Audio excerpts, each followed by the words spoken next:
kaibigan, ito ay madali ang ulam. Maggisa ako ng sibuyas at saka itong paminta. Ano ba ito eh? Paper na red paper. Ayan. Madali ang ulam mga kaibigan at saka pag hindi naman tayo masyadong gutom. Ayan, ito lang ano natin gawin. Ihalo ko to siya sa aking itlog na scramble. Ayan. Iprito ko lang konti para maganda tingnan. Makulay na siya.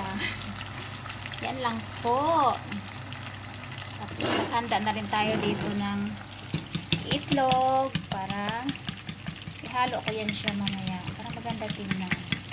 Ano lang, madali ang luto lang to mga kaibigan. Pag busy tayo, ayun, ito na lang gawin natin. Tapos haluan natin ng ganyan para maganda naman ang tsura. Ayun, halo-halo na natin yan kahit para ano lang naman siya. Magkasama din naman yan.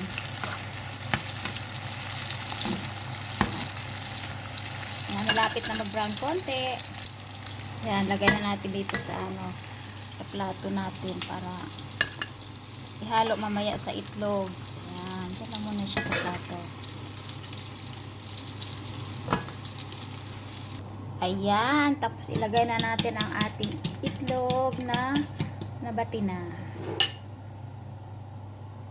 Masustansya naman yan mga kaibigan kasi ang sibuyas, maganda din yun sa katawan ng sibuyas. Kaya yun, tapos ilagay na natin ito ang ating magandang ano. Yan, para lang may gulay na yan. O, diba? Ayan na ang aking omelette. Mayroon nang nakalagay na konting ano, red pepper at saka sibuyas. Ayan. Masustansya yan mga kaibigan ang sibuyas. Kaya kailangan din natin kumain ng sibuyas. Dati ayaw ko ng sibuyas, pero ngayon okay na. Ayan, hintayin ko na lang yan na medyo ano na. Pwede na yan. Pagkain na, ulam na yan. Kakain na tayo. Kunting ano na lang yan. Ayos na yan. Ito ang aking mai-share ngayon. Maraming salamat.